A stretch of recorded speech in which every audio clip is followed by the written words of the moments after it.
Welcome, friends. We're back on Belt of Truth Live with our good friend Jim Burr. We're going to roll right into it at the outset because we left you with a cliffhanger last time. We've been doing astronomy and history and Bible and science and spirit of prophecy. And last time, you might remember, it was, and what are we going to learn about the dinosaurs and the perspective biblically on the dinosaurs?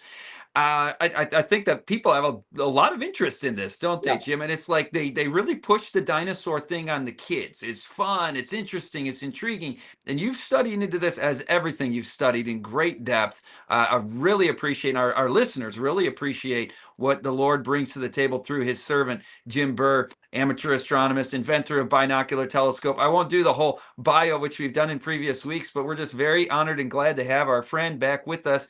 Tell us what's going on with the dinosaur thing and in the culture with evolution, and what's the biblical Well, perspective it's on a this? sad, but dinosaurs are used to convince young and old alike that evolution is true, that they lived billions of years ago. Today, we want to talk about the mean dinosaur. Don't forget the mean ones. The Bible Okay. does talk about Leviathan and Behemoth, and they ate grass like an ox. But the mean ones would, like T-Rex, would eat everything he could catch. In the Garden of Eden, no, I don't think so. And it's amazing because some Christians say, well, they might have been up in the mountains. Maybe they were peaceful, maybe they ate grass. Folks, they've got teeth that are 10 inches long. How are you going to eat grass with a tooth like that? Serrated tooth. So we're going to explore this today, and I'll just give you a clue. What my research has developed is that T-Rex was GMO, genetically modified lizards, ostriches, alligators, crocodiles, turtles, egg layers.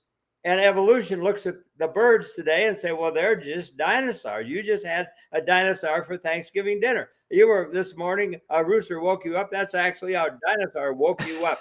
But why? Because we see all these similarities. I have discovered 40 similarities between birds and dinosaurs. And tell me, why does a cow go out here and eat rocks because they got a gizzard? Can you think you can get a cow to eat a rock? But the dinosaurs ate rocks. They got rocks in their gizzard to digest their food like chickens, So we're going to go into some of that. But in the Garden of Wow. Eden, no, I don't think so. And so Okay, now Jim, you're not saying a dinosaur is a bird, but it's some kind of amalgamation. Is that that where is, you're going with this? yes, I don't it want to was steal your thunder. you could take like a monitor lizard lays an egg, and you could take a bird, an ostrich, lay an egg, and you've got information here to make something like a dinosaur that you're going to see here in a little bit. Okay, it's eggs. They're all egg Fascinating. layers. They're Okay, all egg layers, Ta and take we us are through doing it this. today. You're going to see what's being done today around the world with GMO, human animal hybrids, human pig hybrids, human cow hybrids, human mice hybrids. And the Bible says, as in the days of Noah, I believe they were doing this. Dinosaurs were created. I don't think God made dinosaurs, but he made some big creatures, and he made lizards with teeth, things like that you could amalgamate. And so let's just go to the next slide. And that says, I've already repeated that. Let's go to the next Yeah. slide. Um, and so I think, Hmm. Hmm. You've got there, how could God create something like this giant, yeah, monstrous, 11-inch tooth, predator, and call it yeah, good? my screen isn't big enough to read that, so I'm sorry, but thanks. I'll read them for you. It's all Okay, right. so yeah, how could God create something like that and call it good? Let's go on then to the next slide. Um, T-Rex, the ultimate killing machines that would eat everything it could catch. Question, in the Garden of Eden, every day was good. yes, and so as we move on to the next slide. Um, You want me to yeah, read that for you? Yeah, some Christians argue that dinosaurs were created peaceful. And then you go on to the violence of Jurassic Park. The movie was not far from the truth. Dinosaur life was one of violence. T-Rex, Sue, had many injuries to her legs, tail, skull, and ribs. She had multiple broken ribs on both sides that tried to heal. Most dinosaurs seem to have broken and re-healed bone injuries. Okay, what are you getting at there? Explain well, that to us. uh, they were violent. There's plenty of evidence they were violent. Most dinosaurs have bones, ribs and bones that had been broken and tried to reheal. Now, they were like Sue, that biggest female T-Rex that we have seen had broken ribs on both sides of her body. And here you see when you have a rib that's broken and tries to reheal and it's not been set, you know, you got a big knot between the area where it was broken. So the evidence is most dinosaurs had broken bones on all sides of their body. And so they were violent. T-Rex, you know, I mean, the Jurassic Park talks about how violent they were. And so we'll just go on to the next slide. Dinosaurs did exist, therefore they must somehow fit into the biblical framework. And the next slide, and God said to Adam, have dominion over everything that moves upon the earth. And Genesis 1:28, a 20,000 pound T-Rex, how are you going to have dominion over that? The ballistics people tell us an AK-47 would not bring down T-Rex. Okay, they weigh 20,000 pounds. The biggest elephants don't even weigh 20,000 pounds. The biggest elephants will weigh in about 11,000 pounds. So they're much bigger than an elephant, and they got the mouth like an alligator. And God said, have dominion over them. So I said, you know, the ballistic people say an AK-47 will not bring it down. You're going to need to get a RPG, rocket-propelled grenade, to bring these guys down. If they were in the Garden of Eden, God needs orientation with Adam and Eve. Adam, you better don't leave home without your AK-47. Eve, you better hang close to him. I mean, these were mean, and they would eat everything they could catch in the Garden of Eden. But Jim, wasn't Adam like 15 feet tall? Yeah. That's not going to cut it, is it? Cut it. Now, the next slide we have is amazing because this is the Hell Creek Formation in Montana. And here is a huge, huge T-Rex. What you see in that picture is a femur, probably 600-pound femur, that bone. And so Dr. Jack,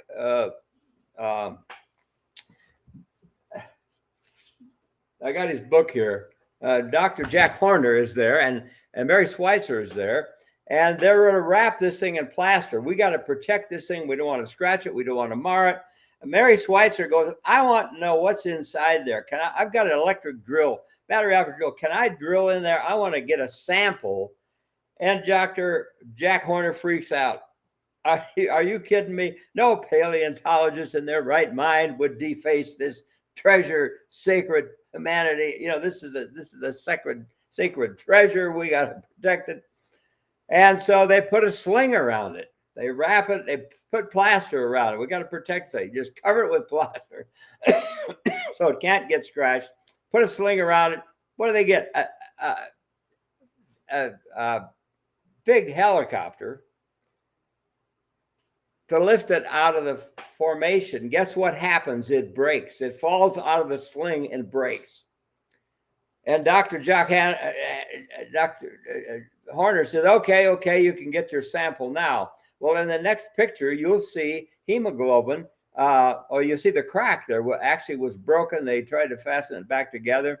But Mary Schweitzer was able to get some samples from this thing. And I think God did it. I think God caused it to fall out of that sling so that this could happen. In the next picture coming up, you'll see the hemoglobin that she discovered, red blood cells and hemoglobin, and in this bone. After 65 million years, everybody's... I don't think so. I've heard of this, Jim. I've never seen the picture. Really? That's amazing. Well, it's a rock. After 65 million years, this thing is a rock, right? And there's red blood cells. And the paleontologists, they're freaking out. They won't accept it. They won't believe it. They got all kinds of excuses for it. But that's what happened in 2002, I think, was when this event happened. And they got the Chinook helicopter there to to bring it out, and careful, as careful as they were to protect this thing, and then to think that it slipped out.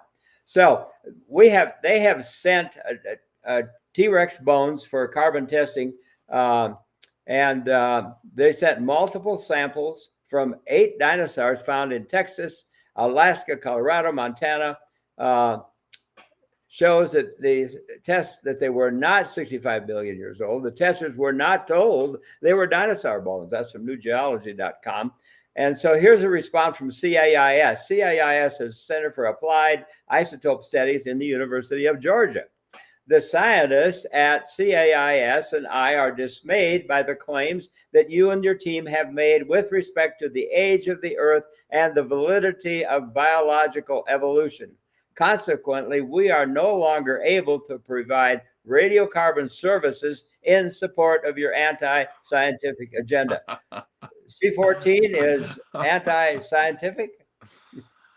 Wow. We won't do science with you because we don't like your religious views. And that's the Center for Applied Isotope Studies in the University of Georgia. I have instructed the radiocarbon lab to return your recent samples to you and not to accept any future samples for analysis. And you see, now, Jim, before you go on, they didn't make an argument about this particular case, did they? They didn't address the issue. They just said, we're not going to talk to you anymore. That's right. And they weren't. Like, there's no argument. 14, if they had a defense, they would have put it in that message. Yeah. Well, carbon-14, you can't really test, you can hardly test to 50,000 years accurately in carbon-14. It builds up in the atmosphere. And really a good way to explain this is as if take a barrel and drill a bunch of holes and put a garden hose in there. And there's a point at which the water will run out of those holes as fast as it goes in. That's 33,000 years where it builds up to equilibrium. And so it really can't test beyond that because, it's running out as fast, it's building up as fast as it's depleting. And so carbon-14 doesn't really go back. They claim it could go maybe to 50,000 years.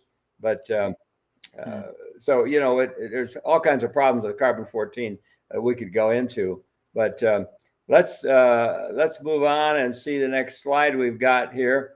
And so T-Rex was the ultimate killing machine. The earth was so corrupted before God. The earth was filled with violence. And the Lord said, I will destroy man whom I have created from the face of the earth, both man and beast, Genesis 6:11. And God saw how corrupt the earth was, for every creature. This is important. Every creature had corrupted its way on the earth. Every creature had corrupted its way. Did the creatures corrupt its way, or were the men involved in genetically modifying? Can you imagine how many clicks you could get on something like T-Rex that had human hands? You see the human hands on it? We're going to get into that. These T-Rex has got tiny, you'll see the shoulder of a man, you'll see the arm of a man, tiny little hands, thing as big as a barn, the T-Rex, So it's interesting. I think it was, they were very smart. They were very smart. We went, we got the Nobel Prize for DNA, Watson and Crick. And 34 years later, we had cloned Dolly the sheep. We went from the Nobel Prize to cloning Dolly the sheep in 34 years. What could you do in 900 years with a better brain than we've got today? You see, they had this ability. There's scientific stuff we cannot explain. There's all kinds of stuff in the pyramids we can't explain. We can't explain how they can drill holes in granite 6 inches. They were supposed to be in the Stone Age. So they were very smart. They lived a long time, and we can see how that could happen. It's interesting, if you look at Daniel 12. Verse 4, it says, in the end of time, knowledge will be increased and men will run to and fro. It's interesting, from Adam to Paul Revere, the scientific, what had changed in travel and communication. It was, he still talked It was the midnight cry of Paul Revere. He didn't have a megaphone or a cell phone, and he was riding on a horse. You see, for 6,000 years, it hadn't changed the mode of transportation, the way of communicating. And then we went from Kitty Hawk to the moon in 60 years.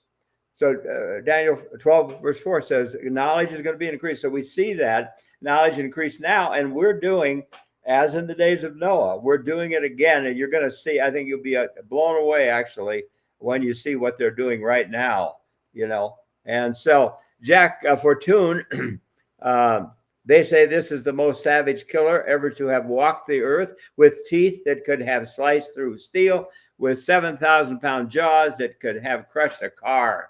So some Christians say, you know, God could have created them to eat grass with 60 teeth, 10 inches long. Look at the list of herbivores here that have teeth only on the front and the bottom. They have grinders in the back, but their front teeth are designed for eating grass. The deer, the elk, the bison, the sheep, the goats, the camels, the llamas, alpacas, and so forth. It goes on and on and on. Dinosaurs don't look like that, don't have that, you know. And so that argument doesn't really hold water. But the Bible does talk about Leviathan and Behemoth. It's in Job 40 verse 17. Its tail is like a cedar tree, and its thighs are thick. Behemoth could be what it's talking about. He eats grass like an ox in Job 40:17.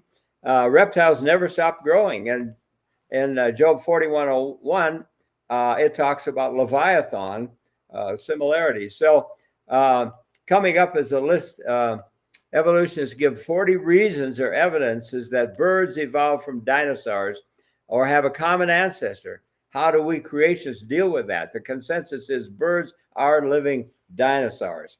And it's almost indisputable. Birds are dinosaurs. Okay, We could I argue. misunderstood you earlier. Explain that. You got to educate me on that. Okay, this is the curator of American Museum of Natural History. This is Mark Norell. Mark Norell, the curator of natural history, says it's almost indisputable that birds are dinosaurs. We could argue that we live in the age of dinosaurs. The similarities between birds and dinosaurs are undebatable today, is what they're saying. They're looking at the skeletal. There are 10 similarities between the skeletal structures of dinosaurs and birds. And here I have a list of the similarities. We have dinosaurs that have beaks like a parrot.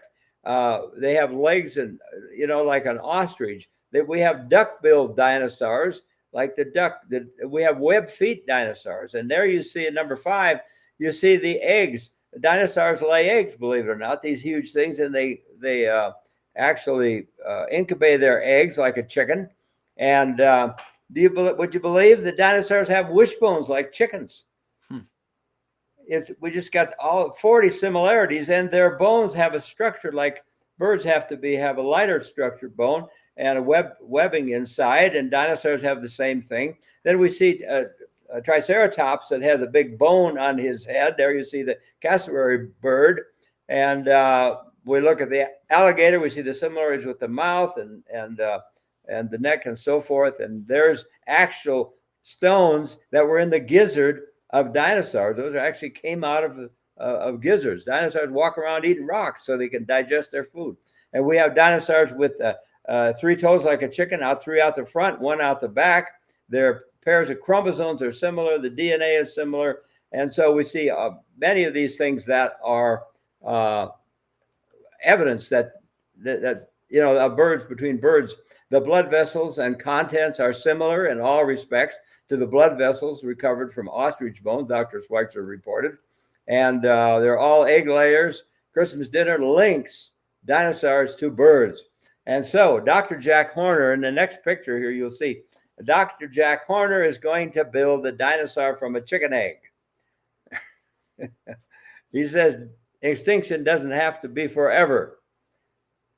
Well, it's interesting because Harvard and Yale have already they're trying to do it too, work on this resurrected a dinosaur from a chicken egg. They have put teeth back into a chicken. Chicken don't have teeth, they just swallow the seeds Wow. and it grinds it up. But Harvard and Yale have both put teeth back into a chicken egg now. So Wow. what do you tell Johnny when he comes home and says that dinosaurs were real? Well, you tell Johnny is dinosaurs were GMO, genetically modified lizards, ostriches, all kinds of birds, alligators, crocodiles, turtles, mostly all egg layers. And Johnny is taught evolution in school. Birds have evolved from dinosaurs.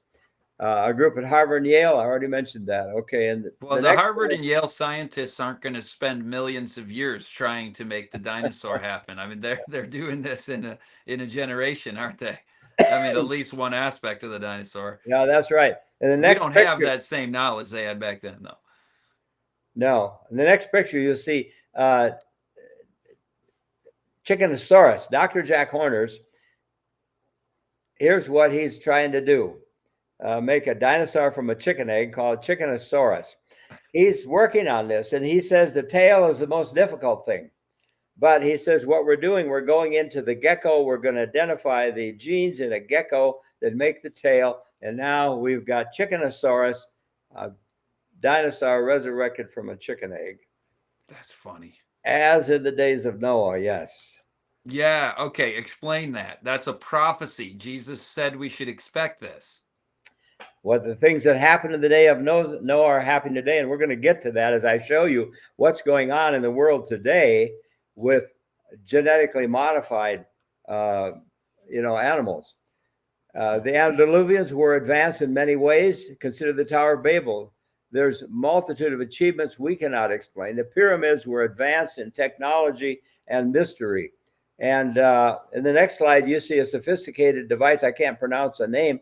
It was an analog computer that we discovered in the ocean, made about 1,600 years, about 2,000 years old, I think, but wasn't surpassed until 1,500 years later.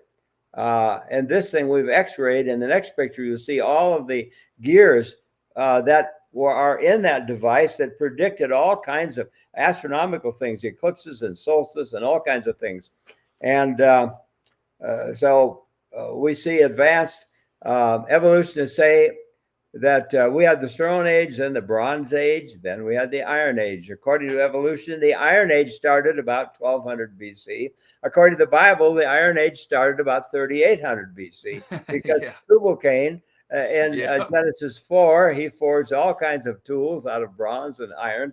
And I believe great technology was lost at the time of the flood in the Tower of Babel. It's interesting, at the Tower of Babel, God says, let us go down and confound their language, else what? Nothing will be impossible to them.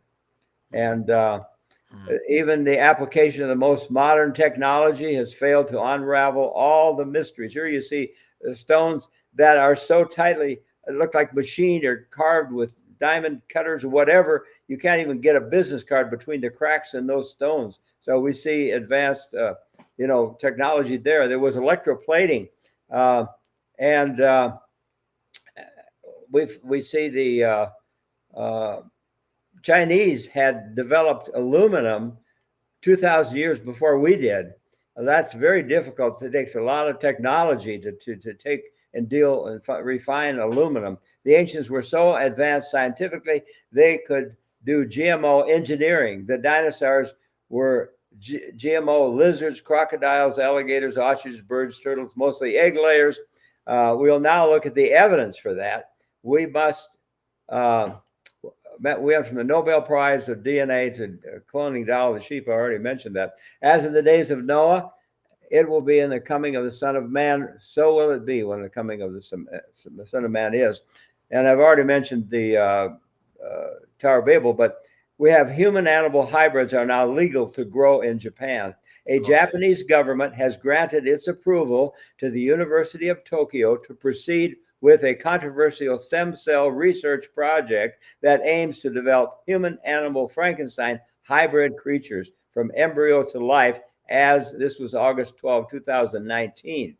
Human cells, and this slide, will be grown in rat and mouse embryos then Okay. brought to term in surrogate animals as part of an experiment set to be carried out by the University of Tokyo. It must be 14, it used to be 14 days. Now, the new law, they can bring them to full term.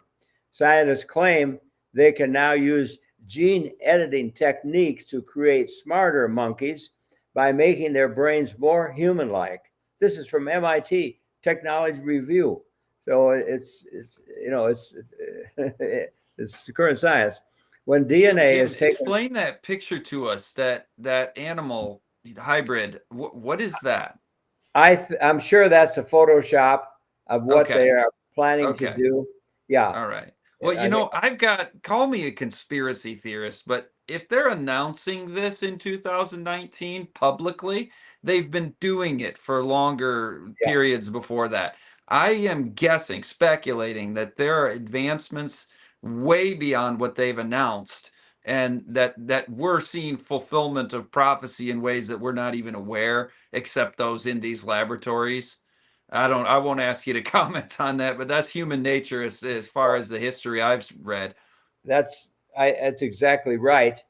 You see, in the U.S., we have laws uh, to that effect. But you take in China, you take in other countries, in the UK, what they've been doing for a long time, actually.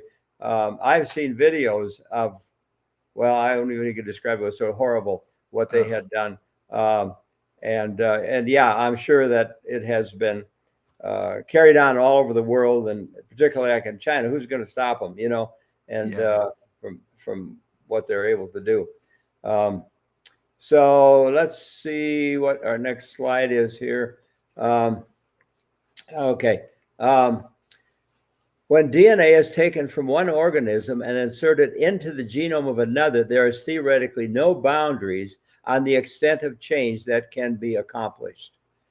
Gene splicing is a technique used in genetic engineering. Scientists fearlessly create bizarre human-animal hybrids, cow-human hybrids, pig-human hybrids, and even mouse-human hybrids. This is happening every single day in labs all over the Western world, but most people have never heard about it. As in the days of Noah, we come back to that again. Um, and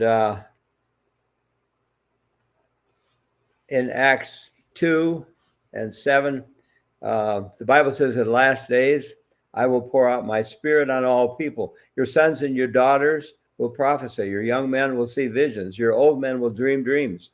Dreams and visions, not like Nostradamus and Gene Dixon, Edward Casey, astrology. They use palm reading, Ouija boards, crystal balls. And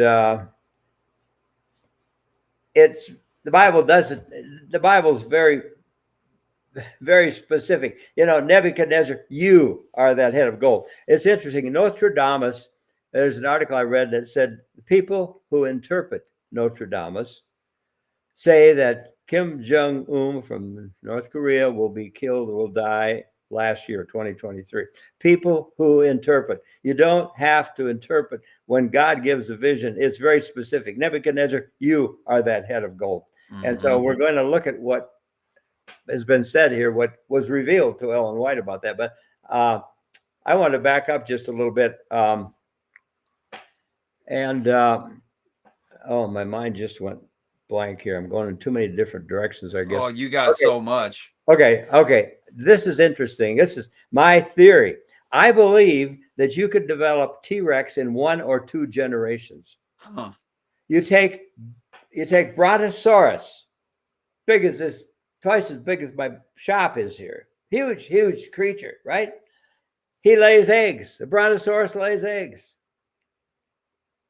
He sits on, he broods on eggs. He eats grass like an ox. You take the genes, and they've talked about gene splicing, and there's no limit of what you can do if you take the genes. And Brontosaurus lays eggs. So take an egg from a Brontosaurus, take an egg from an alligator, and put the mouth of the alligator on the Brontosaurus, because the Brontosaurus eats grass like an ox. You've already got this huge creature. Now you put a huge, ugly mouth on him. You've got T-Rex. So I think in just a short period of time, you could have these terrible T-Rex. Mm-hmm. Okay, that's my idea. Okay, nothing to base it on other than just what I'm reading here. So let's continue. Uh, I'm going to suggest that the Lord revealed the answer. Does a Christian have any other answer except GMO? Uh, I believe it's the only answer that makes sense. Well, of course, we get nervous when we hear about prophets, but the Bible says in Acts 2 and Joel 2 that in the last days he's going to pour out his spirit on all flesh. And Moses said, I wish all of the Lord's people were prophets and that the Lord would place his spirit on them. And if we look at 1 Corinthians 14, it says, follow after charity and earnestly pursue spiritual gifts, but above all, that you may prophesy. Despise not prophesying in 1 Thessalonians 5:20. The Bible is clear. Dozens of times there will be prophets in the last days. Do we believe the Bible? The gifts of the Spirit all list prophecy. In 1 Corinthians 14, 12 times, no, it's actually 14 times, it mentions prophets or prophecy. And so we should not be surprised that God has sent some prophets, but of course we have to be careful because we're warned of false prophets and we have to test prophets. So a vision from God would be very specific, like Daniel said to Nebuchadnezzar, you are that king, head of gold, not like Nostradamus or Dean Jixon. The Lord does nothing, but he reveals his secrets to his servants, the prophets. Amos 3:70. Well, Ellen White had some vision on this. It shed some light here. And she says, we cannot believe that in the Garden of Eden, there was bloodthirsty beasts, ill-tempered, snarling, and vicious creatures. And because everything was good, how could God say it was good? Look at this, the picture here that these guys are trying to escape, and there's arrows in T-Rex, and that is just like a mosquito bite to him, you know. So it's interesting when we look at T-Rex, and Ellen White has said, and this is in Spiritual Gifts, Volume 3, page 64, if there was one sin above another, which called for the destruction of the race by the flood, it was the base crime of amalgamation. We would say GMO because they didn't talk about genes there, genetically modified. We'd say the base crime of GMO, of man and beast, which deface the image of God and cause confusion everywhere. Are people confused today over dinosaurs? Now take a look at the hand, the shoulder, the elbow, the hand. That's a human hand on that T-Rex, right? The base crime of amalgamation of man and beast. And then she goes on. Every species of animal which God had created were preserved in the ark. The confused species which God did not create. So there were confused species on the planet that God did not create, which were the result of amalgamation. Okay, you know what amalgamation is, or hybridization, or we would say GMO, genetically modified. They were destroyed by the flood. This is in Spiritual Gifts, Volume 3, page 75. Amalgamation is combining two or more things to form a new thing. Leviticus 19 says, obey my laws, never crossbreed different kinds of animals. So does that mean, dog breeds? Like we shouldn't have, pedigrees and new dog breeds coming from previous ones? Well, no, this is, you try to go from a cat to a dog or. Exactly. Yeah. I thought that word kinds, if you go through the Yeah. Creation Museum, they give you a good education on that. Yeah. Yeah. Right. And also in a manuscript 65, she says, Satan engineered some of the amalgamations or GMO using his ingenious method. Every noxious herb is of his sowing. And by his ingenious method of amalgamation, he has corrupted the earth with terrors.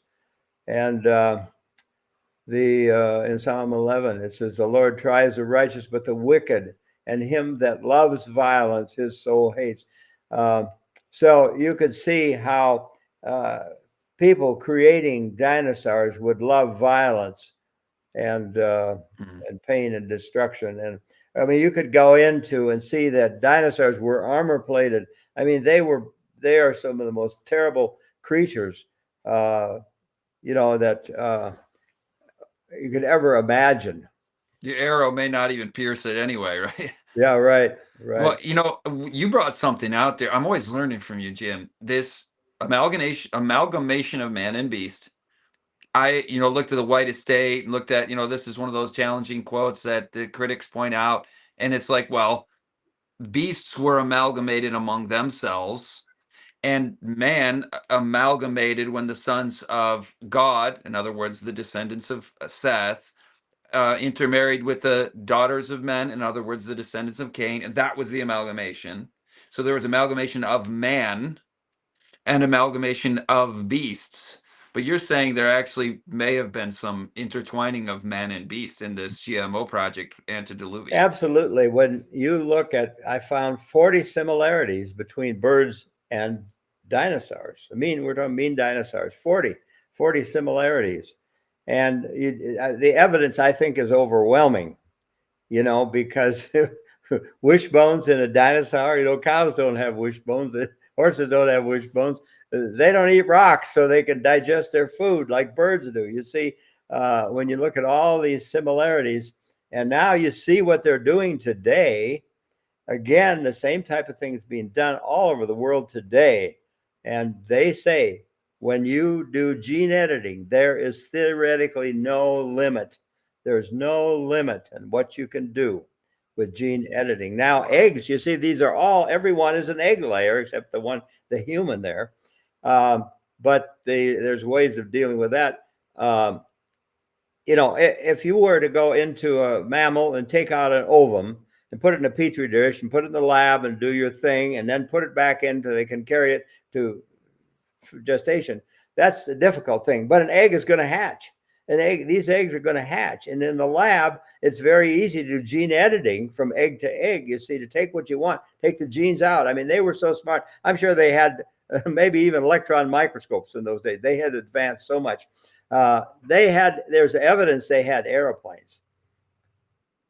Oh, tell us about that. Or do you have a whole presentation on ancient I history and ancient technologies that you want to do another I time? really don't have that much on it, but You got a few minutes. Hit us with the airplanes then. well, there's evidence if you go way back into ancient history in India. There's documentation that is written about airplanes that had a mercury motor that had the roar of a lion. Airplanes that had a mercury motor, the roar of a lion. There's evidence they even had nuclear bombs. We have found 20 areas around Earth where the sand is melted to glass. We have human bones that have 50 times the radiation that your or anybody's bones in the ground have. There's evidence, there's a lot of evidence, and I sometimes joke if I tell you this, you won't believe anything else I'd say. But if you, If they made it this far in interview number 4, Jim, they're with you. but there is evidence that they had great technological advancement, and I think we see it here in dinosaurs. And I'm totally 100% convinced that T-Rex, these mean dinosaurs, were not created and not in the Garden of Eden. I totally believe what Ellen White said. There's so much evidence, as we did last time. You saw that she saw, she was given visions of stuff that works, and those plants are still doing amazing stuff, following what she said. I'm experimenting on another set yesterday. I started. Let's see, it was on Tuesday, I think it was Tuesday. This is Wednesday. Okay.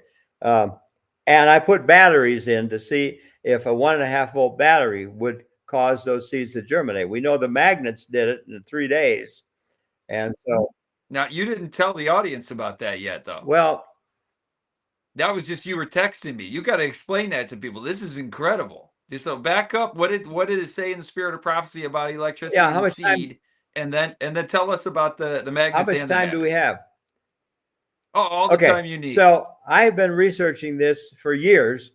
How is a seed in a pyramid for 4,000 years? How does it start growing?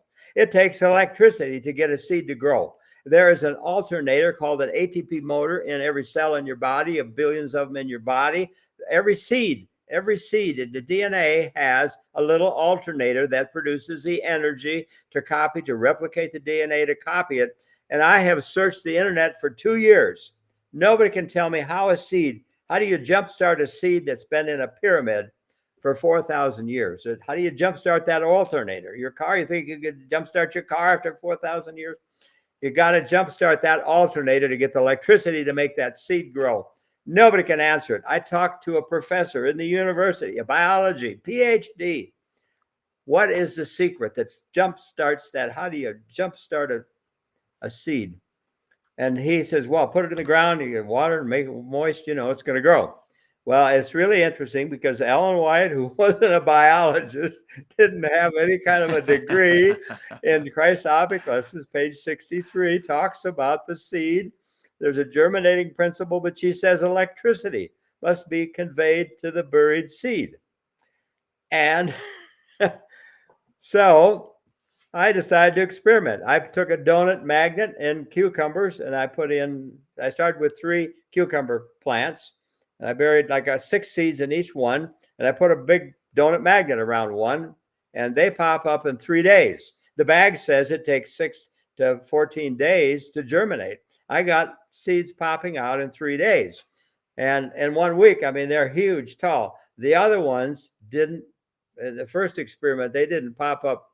It took them forever to pop up. The last one I ran, again, in 3 days, they are now 3 inches tall. And they all germinated. All 6 of the seeds are germinated. 100% germination. And they're tall. And the other one, if you want to, I'll go get it. If you want to see it, it'd take me about 2 seconds. I got 2 look like they're going to make it. And all 6. Okay, you're going to see the option A and the option B here. Using the magnet to convey the electricity to increase the germination rate and the growth rate of these plants. And then he's going to tell you about what he did with batteries. This is new to me. He was texting me all these pictures. I'm like, oh, you got to show people this. And this is new info about the batteries. But first, the donut magnet. This is a week. I was a week on Monday. Look how tall they are. All 6 germinated. And I had a donut magnet. I took the magnet off so you could see the plants better. And here is the ones that didn't have the magnet. Now it looks like I got 3 that are going to survive. Look how short they are. Oh, and look how tall these ones are. If you can see it. That's okay. So this is the magnet one. And I'm going to get 3 out of 6. Looks like that's all it's going to germinate is 3 out of 6. Jim, do you know anything about the reported planting method for fruit trees that was supposedly advocated? I haven't found it in writing, but passed on through the family from Ellen G. White about dig a hole like this and then put this layer in this and then this, do stones. What do you know about that? I could show you. I have a copy of her suggested method that really does wonders on fruit trees. And you put rocks in the bottom, and then you do certain things, and it does work. And we tried to follow it. Why the rocks? I'm not sure, but yeah, I did it, and I'm like, why am I doing this? I know why I'm doing it, because you could tell me all of man's greatest innovations on horticulture and agriculture, and none of it compares to I was shown, and she was shown. The angel, the Lord showed her.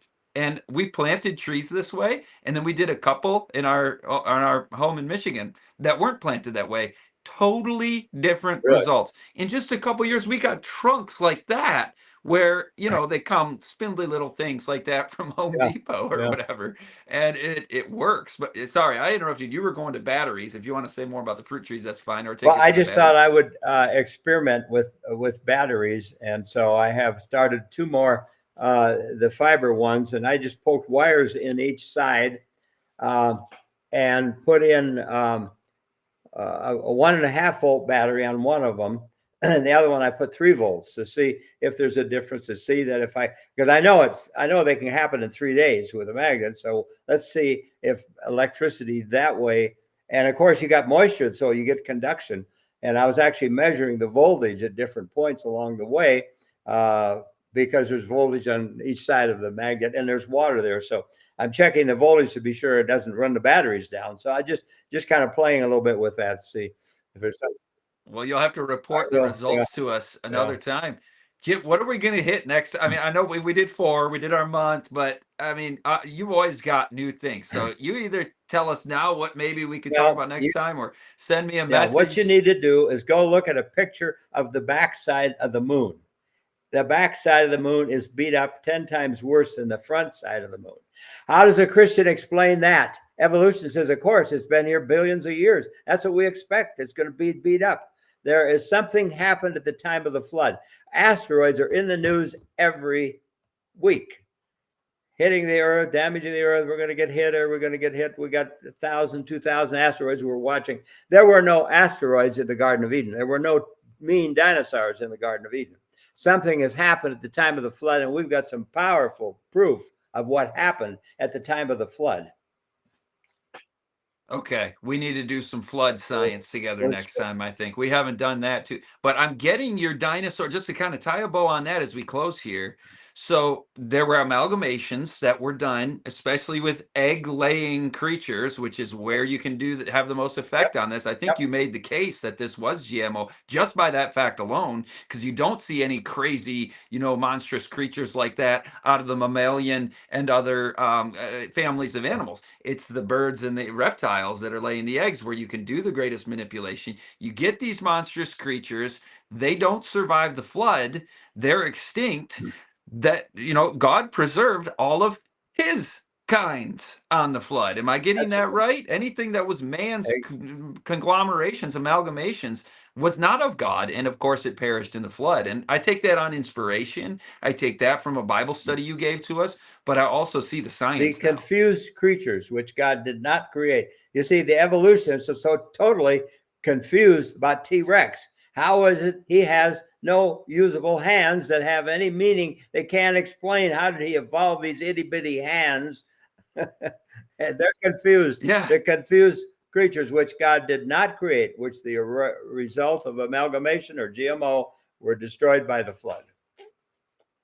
So it's one minor thing. I encourage people to take their kids to the Creation Museum and the Ark Encounter. We love the creation science that they are up to, and there are little things that you get a little bit more light on if you read in the Spirit of Prophecy, where you'll be like, "Now, kids, be aware they've got T-Rex here in the Ark." We see that a little differently, and study it out and see, is this the case from the light that we've been given. So they're actually, by the way, Jim, not at the Ark, but at the Creation Museum. There's one of these big, dioramas with all the little, miniature, it's like a model ark. Yeah. You've seen it. Did you notice that up the ramp go all the regular creatures, but in the foreground, not going on the ark, is T-Rex? And I thought, did they know what you and I know about that? It was just kind of an interesting anomaly compared to, we think he had these teeth to eat watermelons and, that kind of stuff that they feel they have to do. I saw on that exhibit, T-Rex was not getting on the ark. It's interesting, yes. And by the way, this is the first time I have done T-Rex and any Adventist. I've been on all these Adventist networks. We've never done. You're the first with this story I've done today. Oh, that's an honor, Jim. I consider you a friend. I remember sitting in your living room. This is about 8 or 9 years ago, up in your old place in near Denver, up in the mountains there. Yeah, well, I forgot the name Evergreen, of the town. Yeah, Evergreen. And you were showing me this ancient history. I wanted to ask you about these ancient airplanes and stuff. So thanks for bringing that in. That shows. I think it just really validates the perspective that we have, that these were not Neanderthals, these were not cavemen, these were not people with no intelligence. They were highly intelligent. They had science beyond what we have. And I think God's going to interpose very soon, with Jesus soon coming, so that we don't repeat the same things that they did, and we won't be able to get very far in these Frankenstein experiments that are going on in secretive and open laboratories. And thank you for blowing the whistle on that. I think being aware of these prophetic indicators gives us a sense of urgency to prepare for the soon coming of the Lord, and to have confidence in his word, as you always show in your presentations, that true science, rightly done, not science so falsely so called, but true science, it harmonizes perfectly with God's word. Yeah, I agree. Well said. Well, friends, thanks for joining us again. And thanks again to our friend Jim Burr. I know you've all been enjoying these episodes as we've explored these important themes. And I invite everybody to follow the Jim Burr YouTube page as well. I saw that on your last slide there, Jim, to learn more of what he has to share. He's been on 3ABN. You got a series of how many programs on 3ABN? Probably, I don't know, maybe 80 or 100. 20, Over 80 or 100. We have the 22-part series. There was or something 22, like that and there we've was been another watching of 16, and then there was Thursday Night Live. I think we did 12 2-hour Thursday Night Live programs. We Oh, did 21 Attributes fantastic. of God, and and we've been on Hope, and John Bradshaw. We just finished one with John Bradshaw. Did you see that one? Not Go yet. to, Oh man, you'll find Jim everywhere, go, guys. Find him on It Is go to Written. Jim Burr, John Bradshaw. Okay. And we got into DNA. He was totally blown away. We got 12,000 hits overnight on that one. Fantastic. Oh man, this is awesome. So Jim's not fading into the sunset in his 80s here. He's you're on fire, Jim. I love you and your family. Say hello to your lovely wife. Our family says hello. And to the Belt of Truth family, we bid you all farewell this evening, and thanks for joining us. God bless you all.